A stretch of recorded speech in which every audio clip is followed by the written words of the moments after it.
voy a grabar la prueba.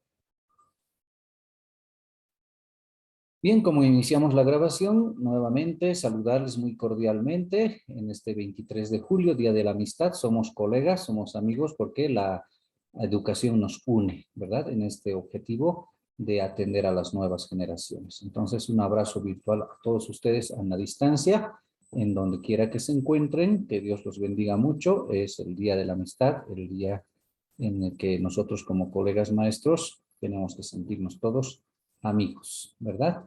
Bien, permítanme entonces ahora compartir mi pantalla para poder desarrollar el último texto académico correspondiente a la quinta semana, correspondiente a este primer módulo, oralidad y escritura académica. Y justamente el título de este texto académico número 4 de la semana 5 es el siguiente: Buenas prácticas y fundamentos éticos en la escritura académica.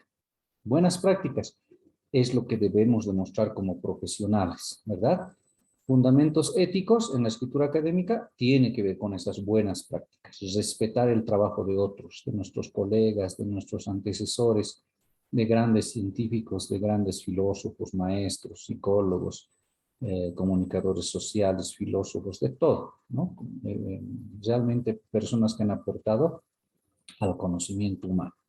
Por lo tanto, si una maestra o un maestro busca la formación integral de sus estudiantes, es decir, en las 4 dimensiones, ser, saber, hacer y decidir, entonces, ¿qué debemos hacer primero? Nosotros, es decir, ella o él, el maestro, la maestra, primero debemos demostrar ese desarrollo excelente con esas potencialidades, ¿no? No solamente conocimientos sí es importante, las habilidades y los valores, ¿verdad? Que también se va a relacionar con el decidir, que es transformar nuestra realidad. Bien, hablando específicamente de la formación de capacidades redactoras, que es lo que nos ocupa en este diplomado, las capacidades de redactar, capacidades redactoras en el ámbito académico, no como cuentistas, como novelistas o poetas, sino como científicos o como maestros, investigadores. Entonces, debemos nosotros buscar la honestidad. Tenemos que practicar la honestidad para que nuestros estudiantes también sientan lo que es eso. Si nosotros decimos no fumen y estamos fumando frente a nuestros estudiantes o en el colegio, donde quiera que estemos, ¿con qué moral diríamos, ¿no? En palabras populares, podemos pedir a nuestros estudiantes que no fumen, que el fumar es malo, ¿verdad? Entonces, si una persona fuma por necesidad, por los nervios, por un pequeño gusto que tenga, lo que sea, entonces él no debería decir no fumen. O tal vez decir no fumen, a mí yo fumo por esto. Pero sería bueno que no, porque es difícil luego dejar. Entonces, tal vez de esa manera. Entonces, lo mismo tenemos que esperar de nuestros estudiantes cuando nosotros seamos honestos al momento de presentar nuestros trabajos, nuestras actividades, nuestra planificación y todo lo demás. Entonces, ¿cuál es la importancia de citar y referenciar? En el texto académico número 4 de la semana 5 hay 5 razones que justifican la importancia de citar y referenciar cuando hagamos un trabajo de redacción académica. Primero, cuando citamos y referenciamos, estamos respetando los derechos de autor, dándoles crédito por su trabajo.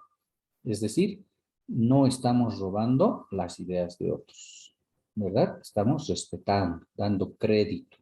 Esto lo dijo tal. Yo pienso así y esto lo que pienso lo apoya tal persona, tal investigador, ¿verdad? ¿Qué más? Permitimos que los lectores puedan profundizar acerca del tema. Es decir, que cuando nosotros ponemos los autores, los años, el título del libro de donde nos hemos apoyado, entonces las personas que vean nuestro trabajo van a poder acudir a esas mismas fuentes y profundizar sus conocimientos, ¿verdad? Una tercera razón, demostramos la profundidad de nuestra investigación. Es decir, que Nuestro trabajo queda demostrado de que no es solamente nuestra opinión, nuestra percepción, sino que está fundamentado, apoyado por otros autores. Por lo tanto, es una buena manera de hacer aquello cuando citamos y referenciamos todo lo que hemos utilizado de otros autores en nuestro trabajo académico. Otra razón.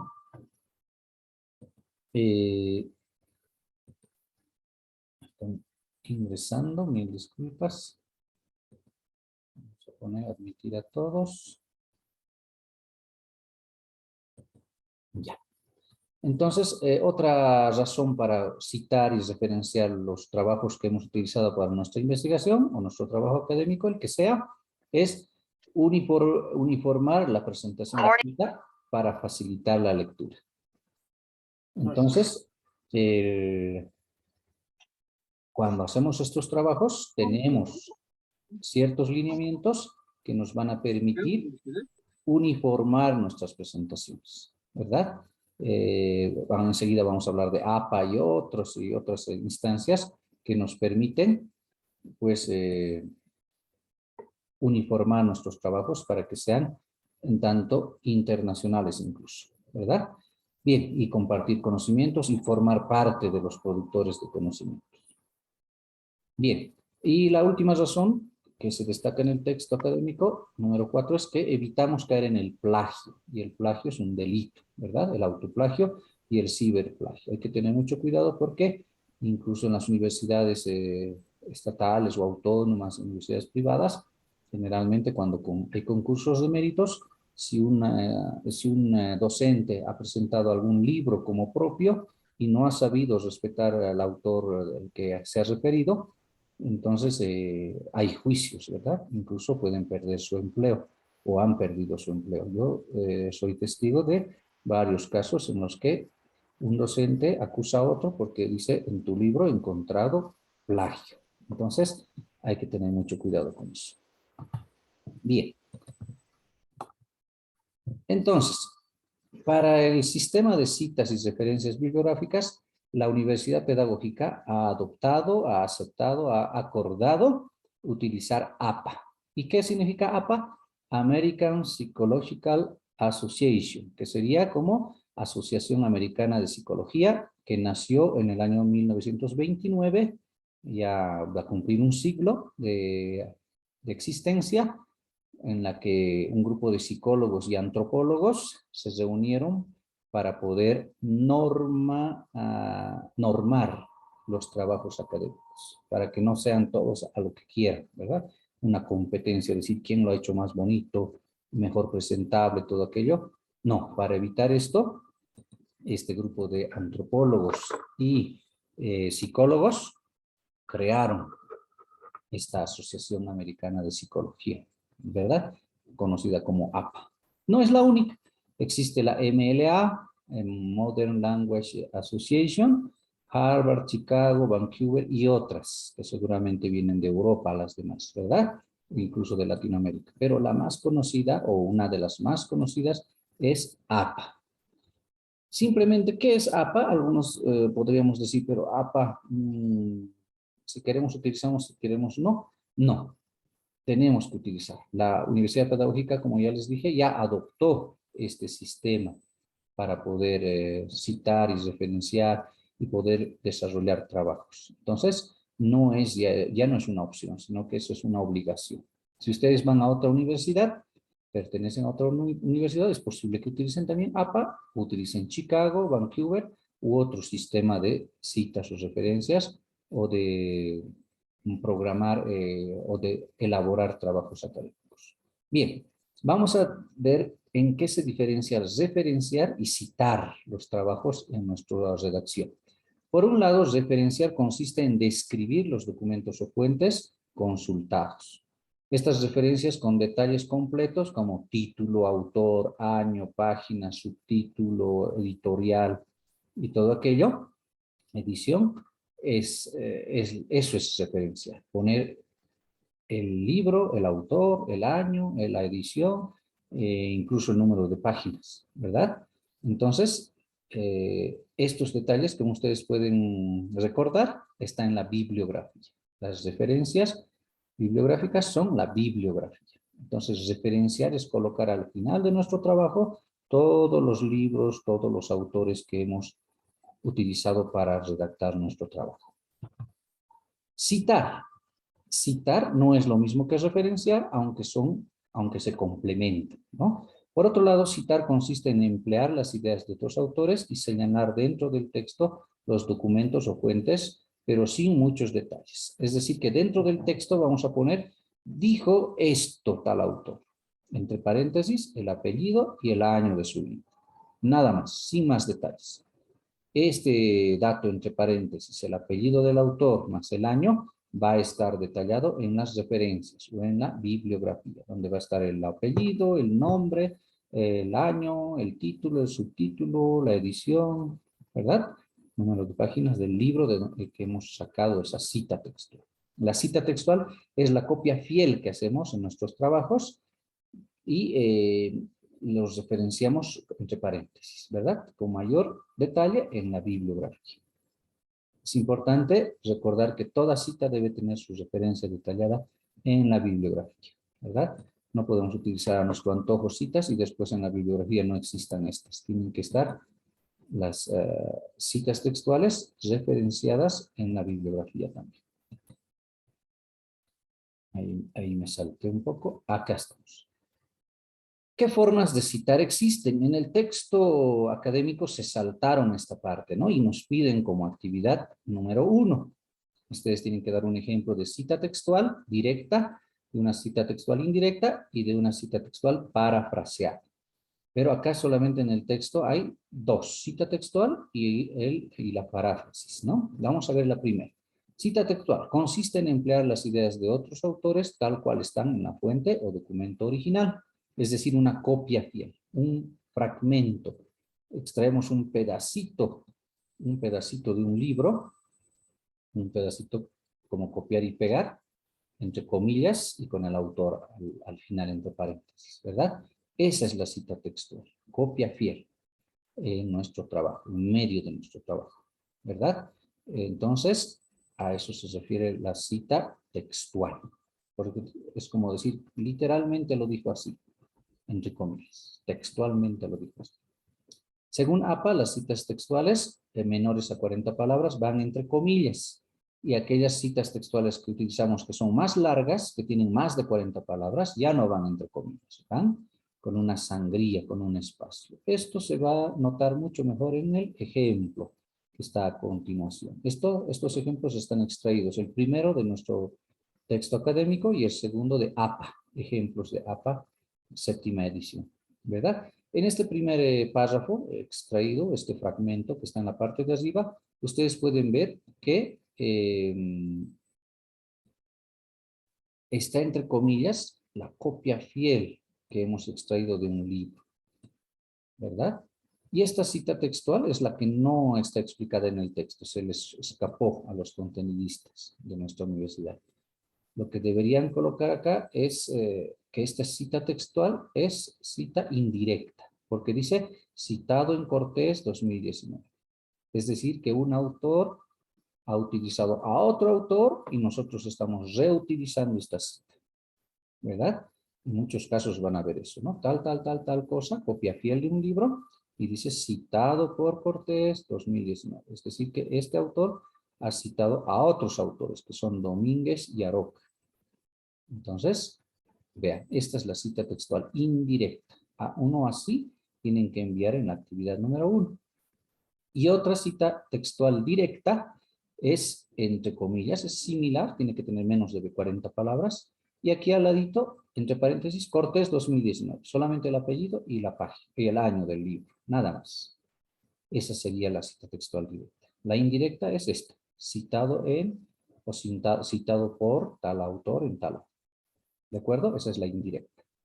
Cuando utilizamos a un autor que se referencia, que se refiere, que cito a otro autor. Esa es la indirecta. La directa solamente apellido y año. Debajo tenemos un fragmento extraído de APA, como un ejemplo, ¿verdad? Está en inglés. Ah, bueno, estaba en inglés, lo hemos buscado la traducción.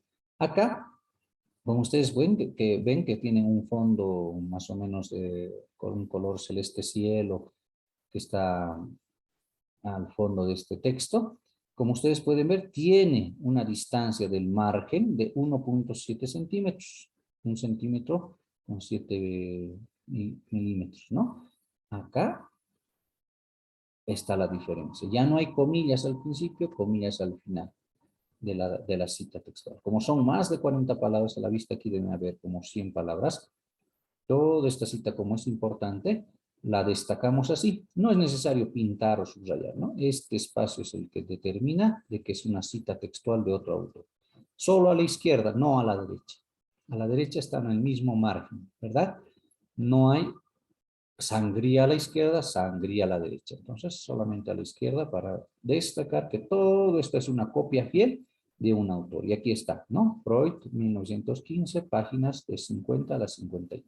De ese libro, de ese año, de ese autor, extrajimos esta cita textual. Larga, ¿verdad? Cuando es menos de 40 palabras, entre comillas. Y de margen a margen. No dejamos espacio a ningún. ¿De acuerdo? Eso que quede claro. Entonces, en la actividad número 1 van a hacer una cita textual indirecta, así como esta, la que está arriba. Una cita textual directa antes que esta. Y va a ser similar, va a estar entre comillas la cita textual, la copia fiel, y la única diferencia va a ser que entre paréntesis va a estar el autor, el apellido solamente, y el año del libro. Nada más. Y en la cita textual con más de 40 palabras, si ustedes van a utilizarla, van a utilizar este espacio, ¿verdad? No es obligatorio, estimadas, estimados colegas. Lo que les pide la actividad 1 es una cita textual directa, una indirecta, que es similar a la de arriba. Si quieren, pueden hacer una cita textual larga, con más de 40 palabras, como esta. ¿De acuerdo? Y después les pide también la otra forma de citar, que es la paráfrasis. Consiste en emplear las ideas de otros autores, pero empleando nuestras propias expresiones, nuestras palabras. Es decir, lo que ha dicho otro autor, nosotros lo explicamos a nuestra manera. No se trata de copiar una partecita y nosotros aumentar otras palabras. No, eso sería una forma de plagio. Por lo tanto, hay que evitar el plagio, el engaño, la deshonestidad. Entonces, lo que tenemos que hacer es que utilizar nuestras propias expresiones, nuestra forma propia de explicar esa idea del autor. Puede ser un poco más extensa, más detallada, pero tenemos que decir quién dijo eso, con otras palabras, ¿de acuerdo? Pues esa es la paráfrasis. Y aquí tenemos un ejemplo. Este fragmento es extraído de nuestro texto académico número 4 de la semana 5, del que estamos explicando en esta ocasión, ¿no? Según Manso, 2002, existen básicamente dos formas de cita. Y vean, no está entre comillas, no hay una sangría total, es decir, que no es una cita textual exacta de un libro, sino que está explicada según el que ha revisado, ha resumido el texto al autor anterior, ¿verdad?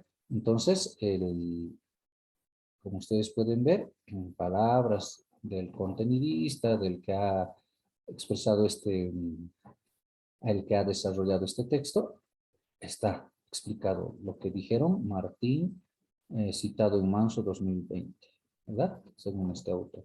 Entonces, parafrasear es utilizar otras palabras para explicar lo mismo que dijo otro autor. Y eso es válido, eso no es plagio. Simplemente hay que decir según tal cosa. Ustedes pueden explicar en sus palabras. Tanto las citas textuales, citas, copias fieles que hacemos y las citas parafraseadas, no tienen que ser abusadas. Es decir, si cuando ustedes presenten su ensayo final próximo fin de semana, de este domingo al otro, entonces no tienen que abusar en cuanto a las citas. Ustedes tienen que tener su propia redacción. Y ahí ustedes emplear citas textuales y paráfrasis. ¿De acuerdo? Entonces no es bueno abusar de las citas textuales. Nos tienen que apoyar a lo que queremos transmitir, pero no es la base o se puede decir, el total de nuestro trabajo. No, si no, llegaría a ser un collage de otros autores, nada más. Tiene que tener nuestra interpretación, nuestra autoría, nuestro trabajo académico, ¿verdad? El plagio consiste en copiar en lo sustancial obras ajenas dándolas como propias. Esto es según el diccionario de la Real Academia Española de la Lengua del año 2014. Copiar sustancialmente lo más importante de otra persona como si fuera propia, como si fuera nuestro. Es un delito, ¿no? El autoplagio es cuando nosotros mismos no mencionamos que lo que está en nuestro trabajo ya lo habíamos presentado en otro trabajo o en otra investigación. Y muchas veces por simplemente desconocimiento hemos hecho esto. Yo mismo reconozco, sin saberlo, yo cuando estuve en la universidad también recuerdo que un trabajo que hicimos, por decirles, para sociolingüística, lo habíamos presentado para otra materia, que pedía casi lo mismo, ¿ya? Por decirles, para lengua castellana, historia de la lengua castellana 2. Y si un trabajo hice en lengua castellana 2 y me servía para la lengua castellana 3, lo actualizaba, lo mejoraba, ese mismo trabajo y lo presentaba. Yo pensaba que estaba en lo correcto, ¿no? Yo estoy haciendo lo correcto, decía, porque es mi mismo trabajo que lo estoy mejorando, lo estoy. Pero ¿cuál ha sido mi error? Que he cometido autoplagio. He reutilizado un trabajo más de una vez. Entonces, ahora que ya lo sé, no puedo hacerlo. Por ética no puedo, ¿verdad? No, no es conveniente, no es adecuado, es deshonesto. Entonces, si voy a volver a presentar algo que ya presenté un trabajo a otro docente, entonces tengo que decir, tal parte extraje de mi monografía presentada en la materia tal, en tal año, ¿verdad? Entonces, no cometamos autoplagio, plagio, ni ciberplagio. El ciberplagio simplemente es cuando utilizamos la información de forma deshonesta del Internet, pensando de que es una información pública y tenemos el derecho de utilizar nuestro antojo. Y decimos, ah, bueno, esto no tiene un autor claro, lo copio, lo pego y listo, todos van a saber que es de Internet, ni modo. Pensamos que es correcto, pero no es así. ¿Por qué se comete plagio y cómo detectarlo? En el texto académico hay muchas razones, según los estudiantes, según los docentes, ¿verdad? Pero según los docentes, ¿qué pensamos nosotros como profesores, ustedes colegas y yo, de nuestros estudiantes? ¿Por qué copian? ¿Por qué presentan el mismo trabajo a algunos estudiantes? ¿Por qué? A veces porque uno se siente presionado de tener buenas notas, mantener un buen promedio, no fallar al profesor o simplemente a sus padres para poder aprobar la materia, la desesperación. Otra razón es la inseguridad, piensan que no están preparados para hacer el trabajo y sienten que deben copiar para poder tener una buena calificación. Entonces, esa es otra de las razones por las que nosotros o nuestros estudiantes se apoyan en el plagio. Bien, creo que nos está pidiendo terminar Zoom. Esperemos que todavía me permita y si no, nos vamos a reconectar, colegas. Está todavía, ¿verdad? Estamos todavía al aire. Bien, esperemos que no nos corte muy rápido. Vamos a tratar de terminar esta parte y si es necesario, vamos a habilitar nuevamente la sesión para poder terminar bien. Bien, entonces son muchas las razones por las que los estudiantes plagian, ¿verdad? Y hay muchas formas de detectar.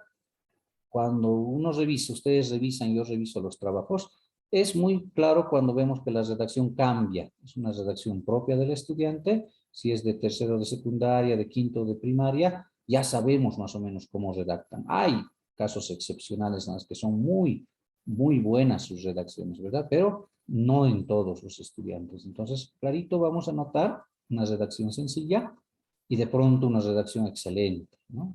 Con palabras que tal vez ni siquiera utilizan en ese medio. Entonces, ahí es una fácil manera de detectar plagio. Ah, no, esta parte es sacado de un libro, es sacado del internet de otra persona. Y así nos damos cuenta, ¿verdad?